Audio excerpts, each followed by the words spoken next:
Dans la vidéo précédente, on a découvert que l'eau, qui est une espèce amphotère, est susceptible de réagir avec elle-même. On appelle cette réaction l'autoprotolyse de l'eau. Et l'équation de réaction associée est la suivante. 2H2O donne H3O+, plus HO-. Cette réaction est non totale. C'est une réaction équilibrée. On le précise dans l'équation en faisant apparaître une double flèche au lieu d'une flèche simple. On peut définir une constante d'équilibre associée à la réaction d'autoprotolyse de l'eau. Cette constante de réaction est appelée produit ionique de l'eau. Et elle se note Ke. Ke est égal au produit de la concentration molaire en ion oxonium par la concentration en ion hydroxyde divisé par C0 au carré. Ici, C0 correspond à la concentration molaire standard, soit 1 mol litre moins 1. Et elle apparaît car le produit ionique de l'eau, Ke, est une grandeur sans unité. Par la suite, on se permettra de faire disparaître le terme C0 carré pour plus de simplicité. On retiendra donc la relation suivante. Ke est égal à la concentration molaire en ion oxonium fois la concentration molaire en ion hydroxyde. À 25 degrés Celsius, Ke vaut 1,0 fois 10 exposant moins 14. C'est une constante.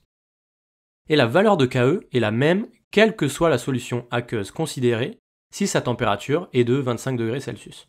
Par conséquent, lorsque la concentration en ion oxonium de formule H3O+, augmente en solution, la concentration en ion hydroxyde de formule HO-, elle, diminue.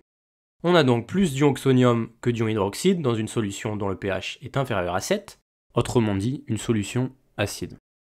A l'inverse, lorsque la concentration en ion hydroxyde HO- est importante, celle des ions oxonium H3O+, est faible.